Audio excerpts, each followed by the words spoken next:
SwayamPrabha. Digital India. Educated India.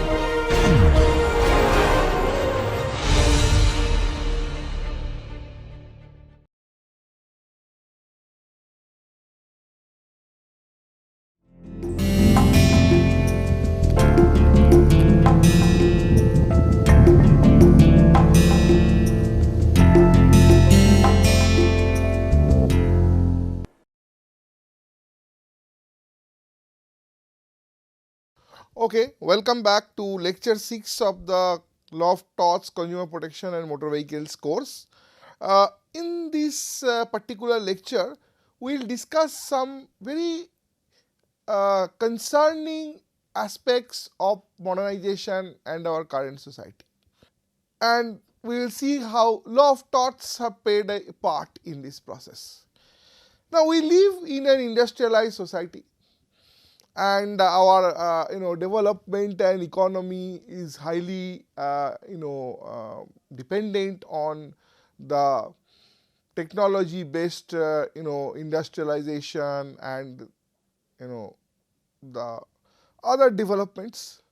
Now, industrialization has certain definite boons, but at the same time it also has certain banes, and somehow the human society has not been able to always cope up to maximize the boon and minimize the bane.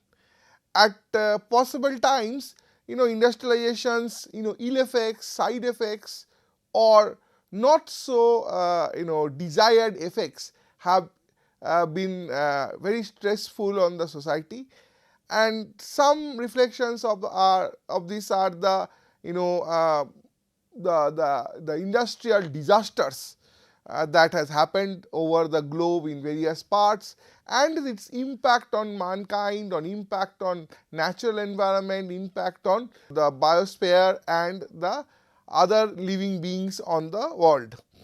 So, this particular lecture we want to deal with something called two types of torts, which is one called toxic torts. Toxic means the kind of problems which are arising from this mass scale disasters of industrial nature and causing a threat to humanity as a whole, or human environment as a whole of a large part of the area. So, how do you deal with this, and how law of torts has evolved in terms of imposing liabilities on some of the perpetrators of such mass disasters, when it could have been avoided, but because of their negligence, because of their over profit minded self interest has led to loss of life in a catastrophic manner. So, how do you impose liabilities on them? And the second topic, second aspect that this lecture will cover is constitutional torts. We have partially introduced in the chapter dealing with capacity, when we discussed about sovereign's liability, sovereign's capacity to sue or be sued, and I very briefly stated that today states are not just public authority, or state is not just liable for criminal wrongs or constitutional wrongs, through the mechanism of the Fundamental Rights Enforcement Article 32. Even tort remedies where the state and its servants are involved has been remedied by the Supreme Court. It is one of the most innovative approaches that the Supreme Court has adopted, and in this chapter we will see two very interesting departures that Indian Supreme Court has made from what we call the English tort law. One is the rule of absolute liability. In the previous lecture we discussed about the strict liability. Now, the strict liability was modified into absolute liability in the Indian context. So, it discussed about that, and what is that particular change, departure, and why that change, departure was necessitated in the opinion of the Supreme Court. And second is this area of toxic or mass tort or constitutional tort, where Indian Supreme Court has gone far beyond the many other courts of similarly placed countries, and have really provided innovative reliefs, and have come heavy on the state and its other actors or other partners in order to not being able to fulfill or ensure the legal rights or wrongful acts injuring the legal rights of common citizen. In this topic, in this lecture, we will cover these following 4 topics. The first topic will be toxic torts and absolute liability rule in India. Second will be Indian Council for Enviro Legal Case, which is a case dealing very closely with the matter of environmental pollution, environmental torts or toxic torts, and how Supreme Court has been approached through the fundamental rights provision and PIL provision, and how through PIL tort remedies have been provided for the victims of this industrial problem or industrial pollution. Third is one of the most biggest catastrophe of the entire globe. Till now, the worst possible industrial disaster that has happened in the history of mankind, the Bhopal case, and following up the Bhopal case, how the torts litigation in such kind of mass disaster cases have emerged. So, mass torts is one of the weapon that has been used, how this has developed and what are the potentials, and finally the concept of constitutional torts. So, this is what is the scope and the coverage of our deliberation in this particular lecture. So, we start with the oleum gas and the absolute liability rule case, absolute liability rule. Now, in our previous discussion, we saw that over the period of time how no fault liability has evolved, or what we call strict liability. It started its journey in a very purely private law between two particular neighbors dispute in Reliance versus Fletcher. However, it slowly progressed, and then it came to a scenario like Cambridge Water, where two private big corporations were involved on a issue which revolved around underground water pollution. And similar type of other disputes also we have seen all over the world, where strict liability rule has been used, especially in the common law world. We have also discussed the Brunei Port Authority versus versus General Jones Company, where the courts however said that because of the complexities, uncertainties and the so many conditions that are required to be fulfilled as part of the strict liability, it is better that with the development of duty of care concept in the negligence, such cases where negligence is there, or negligence is at first hand possible to be proved, it is better to press on negligence, because at one point of time in the opinion of the court, the strict liability was actually suppressing or is an attempted procedure, substantive norm that evolved in the civil litigation dealing with civil wrongs, where it tried to suppress nuisance and negligence law. But negligence law, after its enormous development that happened post the development of the concept of duty of care, emergence of the reasonable duty of care, negligence law again has unleashed beyond bounds. So, therefore, strict liability rule and the negligence law, where it comes to comparison, according to that Brunei Port Authority case by the Australian Supreme Court, it is better to adhere to the negligence law. However, in the Cambridge Water case, one concern was raised that the strict liability norms or the so called negligence norms, if it is strictly applied without giving much opportunity for the defendants to kind of put their defenses or faults, justifications, not false justifications, it is better, because these kind of rules are now going to be engaged in the mass disasters that are rising in the global scenario due to industrialization, technology revolution, all these communication developments, and all the other related aspects, environmental aspects. So this can be used. Now there Lord Geoff, who wrote the authoritative opinion in the Cambridge water case, however did not agree. Now according to Lord Geoff, strict liability development in such advanced areas to him was better be left to the policy decision of the legislatures. So the legislatures, where they adopt the norms or rules relating to environment protection or mass disaster or similar kind of initiatives, it is better to left on them to decide what kind of liability or what kind of legal mechanism they wish to set than leaving it in the discretion of the court. And especially with so many conditions, it can become a really tedious process. So let the legislature revise and rethink and conceptualize the concept of strict liability and impose it. And in his view, that was probably a better approach. So what we saw in the global context was that slowly strict liability is fading off. Strict liability is giving place to what we say the law of negligence or law of nuisance. But very different to this development in the context of the globe, in India we observe a very different phenomena.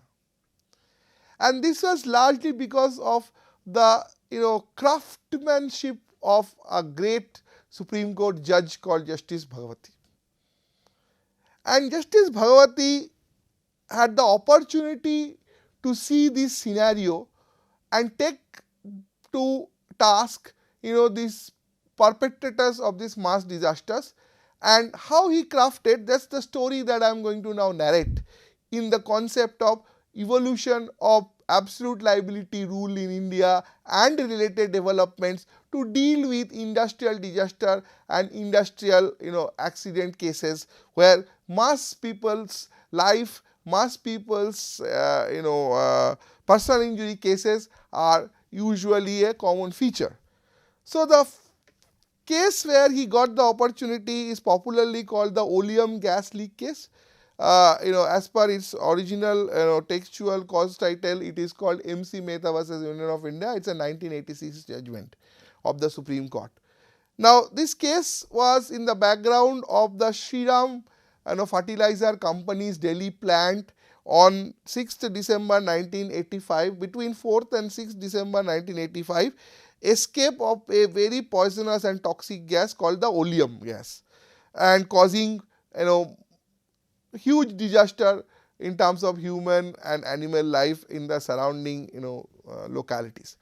Now this case had first time come to Supreme Court through a public interest litigation under Article 32, wherein the request was to close this industrial setup, because it was in the middle of the residential area and it was dealing with it is a fertilizer company, so it was dealing with most obnoxious toxic elements, chemical elements, and hence at any point of time it could be route for a huge industrial disaster and catastrophic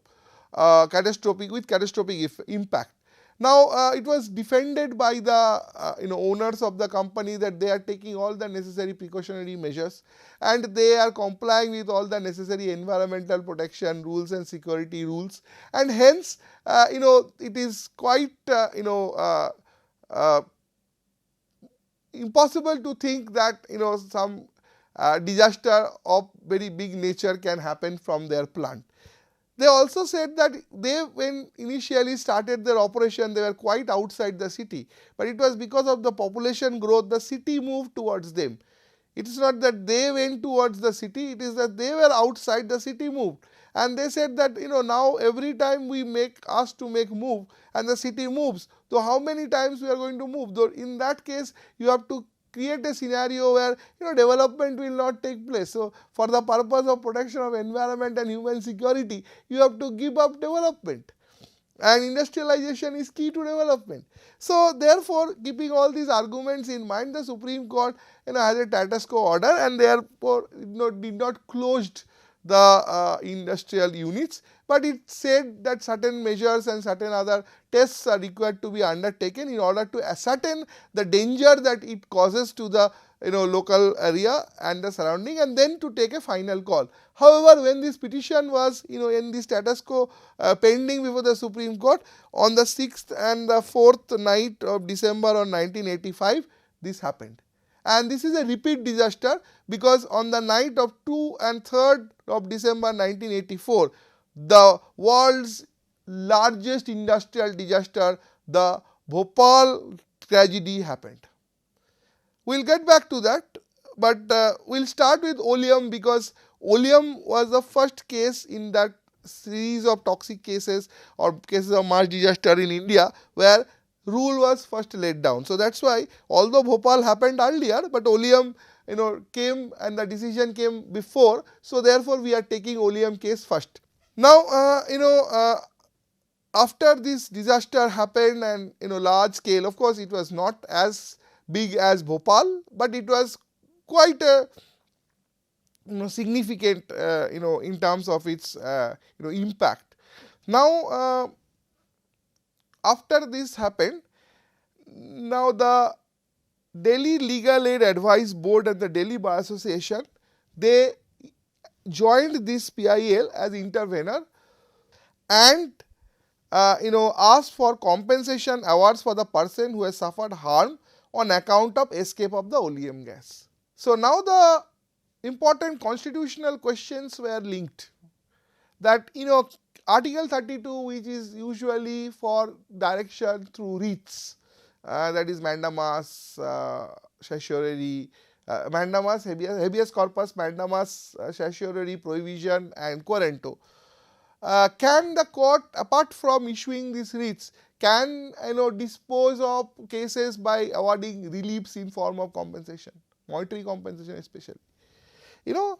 Can it ask a private organization, a Shriram, which is a private company, because 32 was largely applicable against the state. Now here the state was not involved, it was a private organization called Shriram. So can under 32 it can impose responsibilities and liabilities, fixed responsibilities and liabilities against a private organization?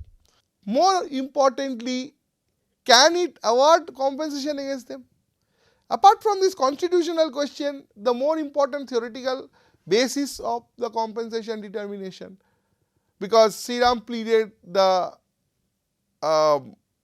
defense of the strict liability. In the previous lecture, I have told you that 5 conditions, and after Cambridge 6 conditions. So the 5th condition is that all that what has happened in the first 4 conditions, even if satisfied, and even foreseeability condition is satisfied, the condition that is in the 5th point is that there should not be any kind of damage which has occurred because of any of the so basically the defendant cannot give any of this justification. What are the 3 allowed justification? One is plaintiff is the wrongdoer. Second, inevitable accident, which includes vis major or act of God, and lastly stranger third party's intervention or stranger party's intervention.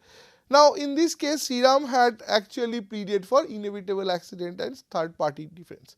Now therefore, strict liability, which was the argued principle in this case at that point of time in the line of authorities, had this problem. So Supreme Court also had to determine what type of a liability or responsibility regime it is supposed to fix. So taking all these questions, the Supreme Court framed its opinion and a 5-bench Supreme Court decided the matter. Now taking the first question, that what is court's power under Article 32, the court said that under Article 32, it is free to devise any procedure appropriate for the particular purpose of the proceedings, namely enforcement of a fundamental right. Under Article 32, the court has the implicit power to issue whatever direction, order or writ is necessary in a given case, including all ancillary incidental powers necessary to secure enforcement of the fundamental right. I will repeat, and I will repeat very slowly so that you can carefully follow. So try to please follow. Court under Article 32(1) is free to devise any procedure appropriate for a particular purpose of the proceedings, namely enforcement of fundamental right under Article 32(2). The court has the implicit power to issue with whatever direction, order or writ is necessary in a given case, including all incidental or ancillary power necessary to secure enforcement of the fundamental right. The power of the court is not only injunctive in ambit, this is preventing the infringement of fundamental right also, but it is also remedial in scope and provides relief against breach of fundamental rights already committed. So, what the Supreme Court tried to explain in this paragraph which I have presented before you and just read is that the power under Article 32 is very wide and very broad. But the only question is that this power has to be utilized only with reference to only one condition, that is enforcement of fundamental rights or any incidental or related matters to that. So, that is the only subject to the utilization of this wide and broad power. So, now for the purpose of enforcement of fundamental right. Now, in this case, what fundamental right is in question? The most important fundamental right, Article 21, life. People have lost their life, people are suffering in the hospital, about to die, people are who going to be even recovering will never be in the capacity they were earlier. So, life is the most fundamental aspect, and all rights and all law and all system primarily tries to protect life, and in this case life is jeopardized. So, what more important aspect is there? So, the enforcement of fundamental right, whatever wide actions and powers that the Supreme Court is vested in Article 32, the Supreme Court can utilize, because here the main question that is involved here is the life of those thousands of people. And the court also said that the power of the court is not only injunctive, it can injunct, but it is also preventing and most importantly remedial and provide relief against breach of fundamental right. Now, how do you remedy? Now, how do you remedy somebody's loss of life? Now, of course, the only way is to compensate. We yesterday, in future in our classes we will discuss, whether we tort or in motor vehicles or in mass tort cases or mass consumer protection claims where death occurs. Of course, death cannot be compensated, but at least the policy is that bring that person back to the situation pecuniarily, at least from back to the situation where he was before this particular incident or accident or transaction happened. So, life is the biggest question here. People lost their life, people are suffering in the hospital, people are never going to be the same even if they recover. So, what bigger fundamental right violation is necessary? And it is because of this industrial organization. So, therefore, Article 32 within the ambit of its power, this is very much squarely false. So, therefore, Article 32 allows the court to take such actions as is deemed necessary and necessary for providing compensation. Now, coming to the second question, which is more of a tortious in nature, which is nature of liability. Now, strict liability already was fixed, and strict liability rules very clearly stated these conditions to be fulfilled. Unless those conditions are fulfilled or those exceptions are not there, strict liability cannot apply, and the defendants are taking use of it. Now, it may happen that in Sriram's case, the defendant may not have those advantages, but tomorrow in another case they may have. Courts make their discretionary orders, as we saw. In Cambridge Water, they denied. In Papa Jones, they gave different way. Sorry, not Papa Jones. In General Jones, they gave different way. And in a series of cases, if you see on strict liability globally, you will see that there are discrepancies. And that's why court said that this rule evolved in 19th century at a time when all this development, science, technology had not taken place. Therefore, it cannot afford any guidance in any evolving standard of liability consistent with the constitutional norms and needs of the present day economy and social structure. So, court says that this 19th century old rule is okay, but it developed at a time when this modern science, technology, standard of constitutional protection and guidance, and therefore the constitutional norms, needs of the economy and social structure was similar. So, how can it be providing a consistent guideline or a consistent guidance on evolving the standard of liability? So, we need not feel inhibited by this rule, which was evolved in this context of a totally different kind of economy. Law has to grow in order to satisfy the needs of the fast changing society and keep abreast with economic developments taking place in the country. As a new situation arises, the law has to be evolved in order to meet the challenges of such new situation. Law cannot afford to remain static. We have to evolve new principles and lay down new norms which would adequately deal with the new problems which arise in the highly industrialized economy. So, the court is saying that everything is changing, my friend. 18th century rule, 19th century rule, which is based on a complete different economy, complete different social structure. Why are we going to be so inhibited that we have to apply that only? So, as I said, that this is one area of this lecture where we saw that the Indian courts have not been at all completely dominated by the English common law. Yes, they have borrowed when necessary, they have been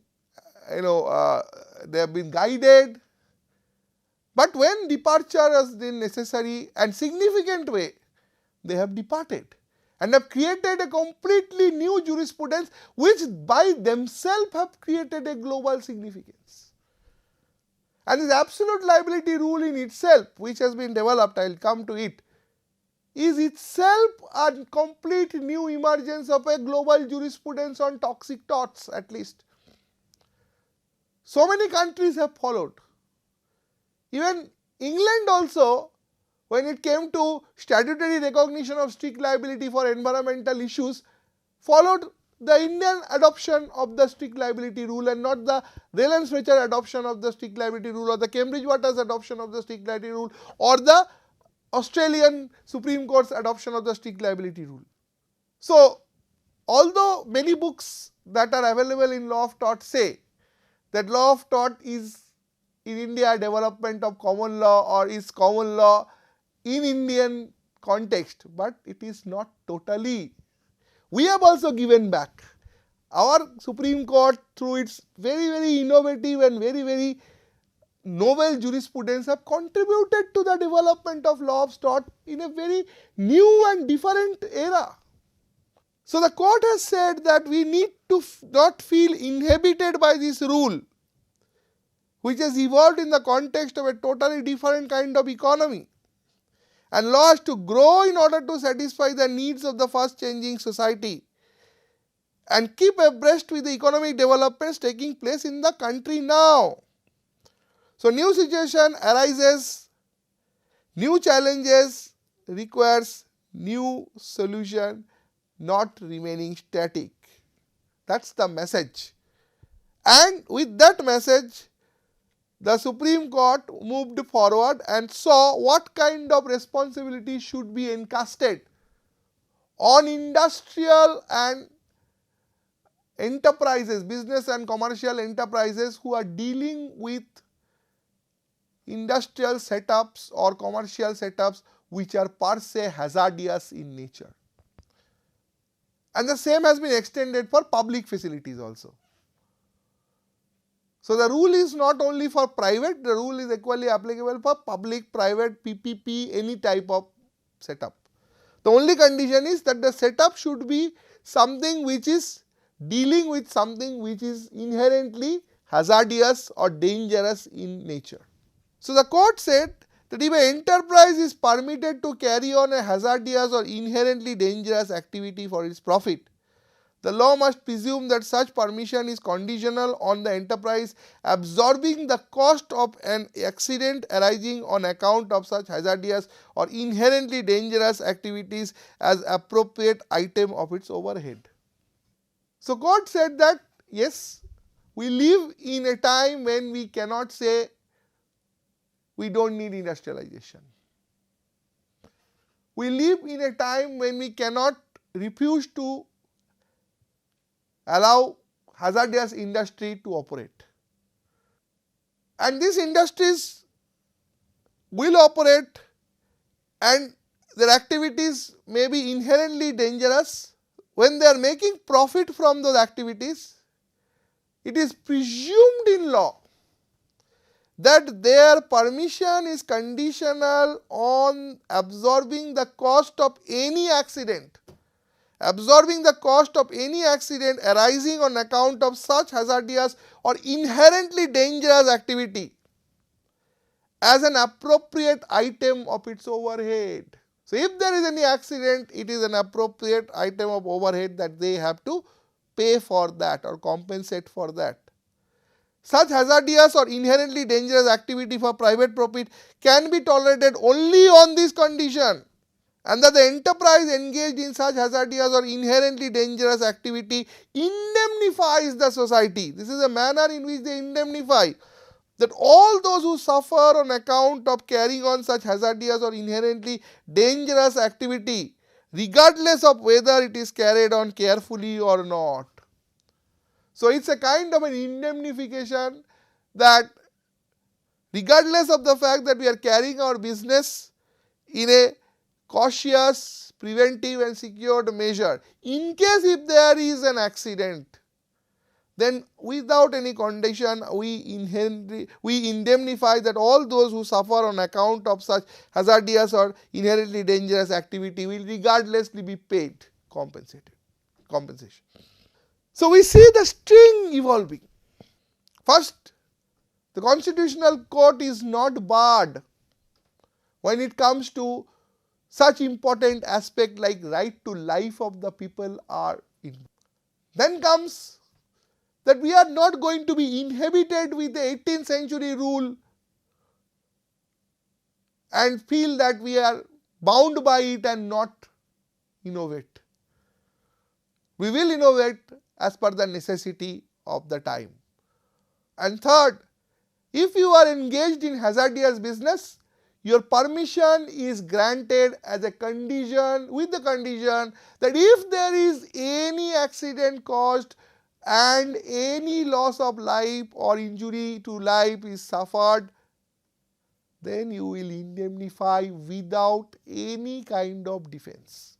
So, finally, these three conceptual aspects kind of crystallized into a concrete rule in the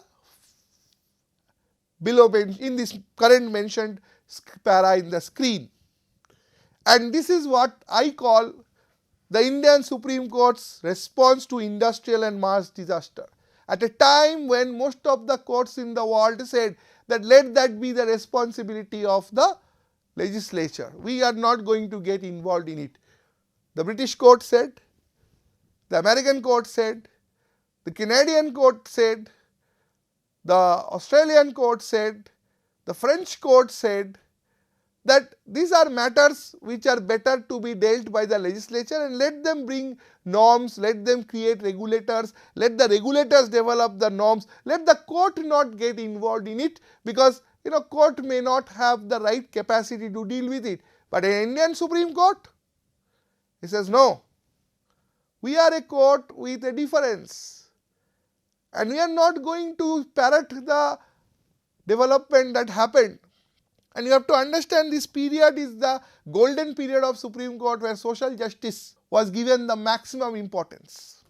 It was chaired by great judges like Bhagavati, Justice Krishna, Justice Chennappa Reddy, and the jurisprudence that evolved at that period of time is such enriched jurisprudence that we still say, and our courts in matters of social justice still live in the hegemony of that era of the social justice jurisprudence. And to not extend our courts, courts globally, constitutional scholars globally live under the umbrella and hegemony of various great decisions of that era.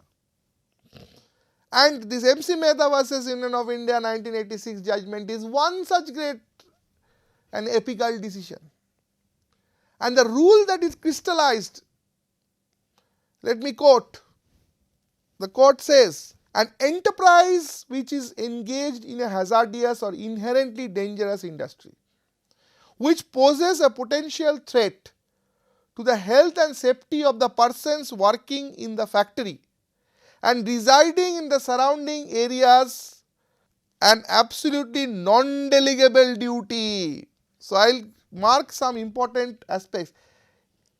Enterprises engaged hazardous and inherently dangerous industry, which is a potential threat to health and safety of persons, they have an absolutely and non-delegable duty to the community to ensure that no harm results. So, no harm results to anyone on account of the hazardous or inherently dangerous nature of the activity.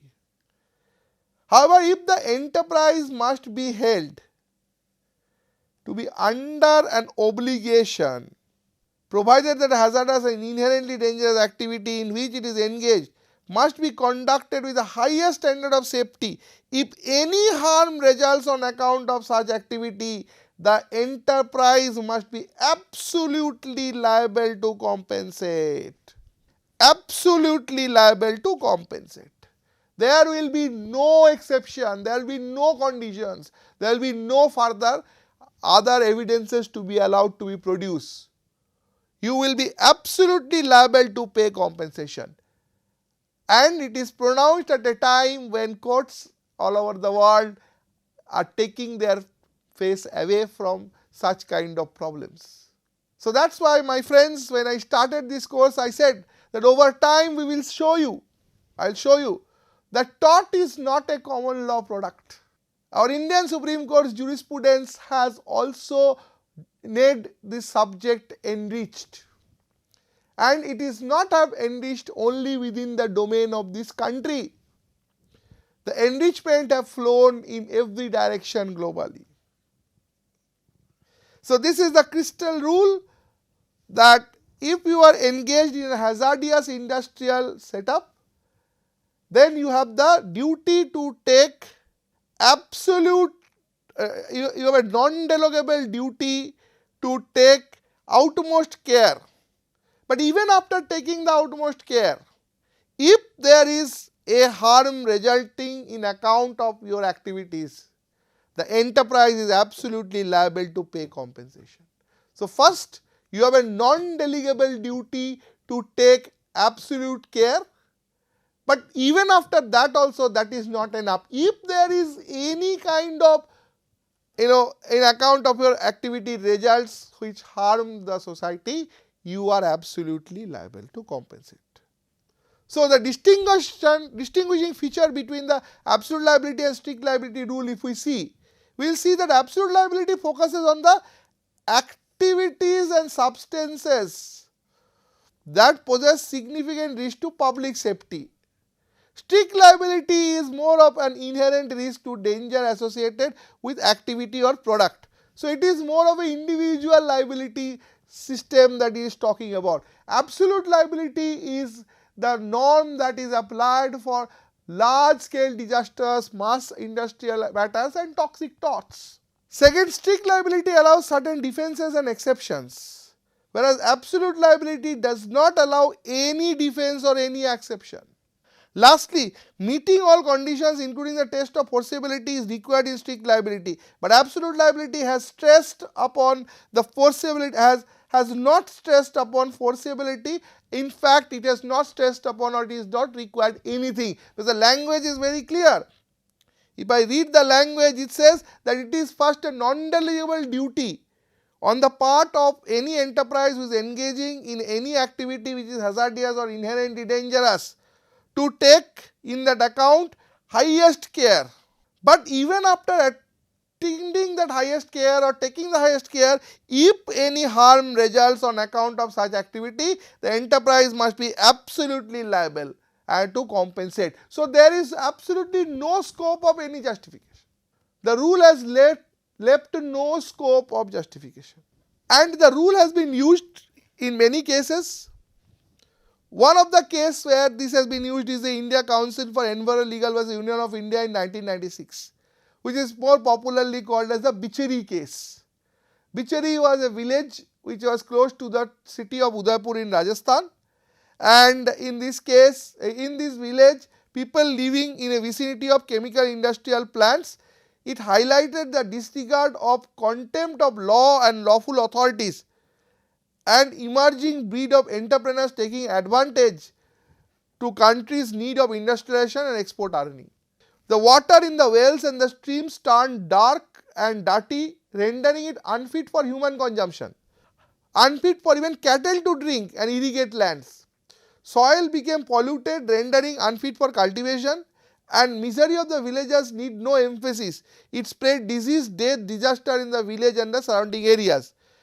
The imposition of section 144 CRPC by the district magistrate led to closure of some of the chemical manufacturing hydrochloric acids, but the consequence of their action remained the sludge, the waste that was produced, the sludge, the long lasting damage to the earth, to the underground water, to the human beings, to the cattle and the village was irreparable. So, the petitioner's contention before the Supreme Court in the PIL was that several reports, orders and other materials on record have established the culpability of the respondents, for the devastation of the village of Bichari and the surrounding areas, and the responsibility and obligation to properly store remaining sludge, stop discharge of all untreated effluents by taking necessary measures, and defray the total cost required for suggesting by NEERI, which is rupees 40 crores for the environmental reparation, not repairing, reparation. The petitioner further argued that if the saga is of repeated and continuous violation of law orders on the part of the respondent, they must close forthwith. So far as legal propositions are concerned, the learned counsel relied strongly upon the constitutional bench of the MC Mehta case about the absolute liability rule. What the court held? Court held, once the law of oleum leak gas case held to be the law applicable, it follows in the light of our finding that respondent number 4 to 8 are absolutely liable to compensate. No defense, nothing. For the harm caused by them to villagers in the affected area, to the soil and the underground water, and hence they are bound to take all necessary measures to remove the sludge and other pollutants laying in the affected area, and also defray the cost of the remedial measures required to restore the soil, underground water and the species. So, the applicability of the MC Mehta case. So, the court held that once we are now squarely placed within the domain of MC Mehta, and we see that what is the domain? That the industrial setup or enterprises in concern are dealing with an inherently dangerous or hazardous substance. So, chemical industry is always falling in that category. And secondly, they have caused some harm, whether after taking care or not taking care, it is immaterial. Of course, taking care is material, but in this case if the harm is caused even after taking care, that is also immaterial. But in this particular case though, of course, there was the non-deligible duty was completely violated. So therefore, this respondent number 4 to 8 are absolutely liable. Absolutely liable. This is the word to mark, to compensate. Section 3 and 4 of the Environment Protection Act confers upon central government the power to give direction to the above nature to the above effect. Levy cost required for carrying out the remedial measures in implicit in section 3 and 4, which are couched in the very wide and expansive language. So the court is saying that this is our direction, but the central government should take this direction and should levy cost by using the provisions of section 3 and 4 of the Environmental Protection Act and pass appropriate directions can be given to the court, to the central government, to invoke exercise of those powers which modulations are called for, in fact, in the circumstances of the case. So therefore, the court very clearly directed it. But unfortunately, with MC Mehta and its application, as one side we see that there has been an evolving great innovative Indian jurisprudence to prevent industrial disaster. Torts. 1 year before the MC Mehta incident happened and the judgment came in 86, 2 years before, on the 2nd and the 3rd December of 1984, India saw, in fact the world saw the worst industrial disaster and catastrophe in the city of Bhopal. The facts and figures are something like, the tragedy was on due to Union Carbide India Limited, the pesticide company who had its plant in Bhopal, and the leakage of a highly toxic gas called methyl isocyanate. Almost 5 lakh people in that small town around the plant were exposed to this toxic gas. Some official number immediately after the incident indicate about 2,259 people died, but till now we have no statistics. In 2008, Government of Madhya Pradesh paid compensation to the family members of almost 3,787 victims and 5,74,366 injured. Civil and criminal cases have been filed in United States under UCC, and Warren Anderson, the chief executive officer, the CEO of UCC at that time, were dismissed and redirected to Indian courts for multiple occasions. And the worst is that when this was litigated in India, firstly the steps adopted by the government was extremely dissatisfactory. The government first took away all the rights to negotiate with anyone or litigate with anyone with reference to Bhopal. So they were the sole litigator or the sole negotiator. An act was enacted.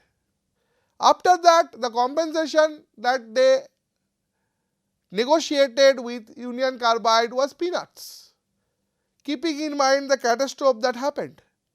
So when all these things were exposed of, a writ petition came before the Supreme Court. United Carbide Corporation was a Union of India in 1989, and in that writ petition these questions were all raised, and it was more of like a Supreme Court giving explanation of its actions that it had taken or failed to take.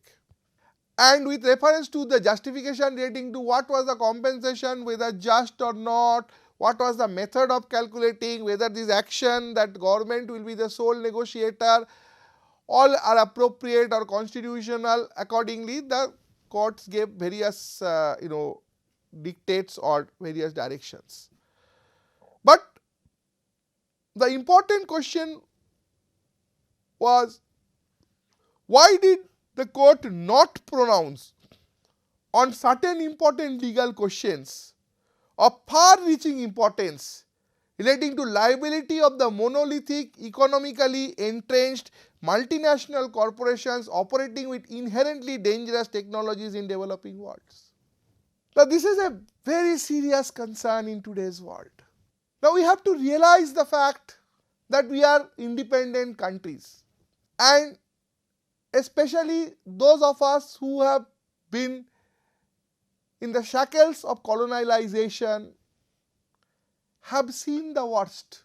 We have been robbed of our wealth, we have been robbed of our resources, we have been left completely, what you call toned and tiered, bleeding in every part of our land masses. And some of the countries after that have engaged into constant civil war.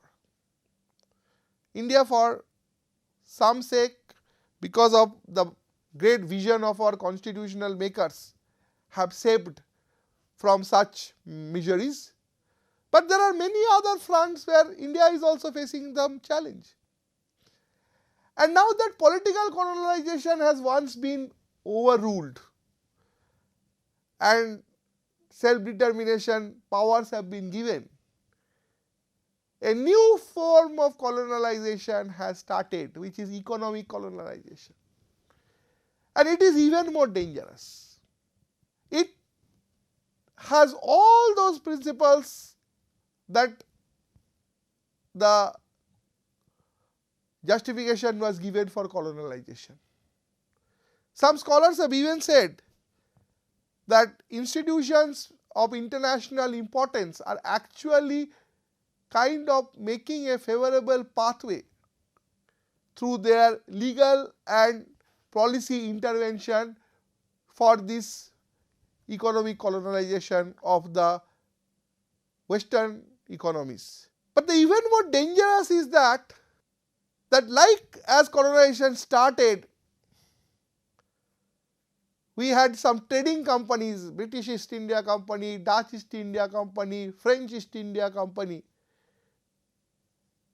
And later on it was the sovereigns who took it over to give a different face.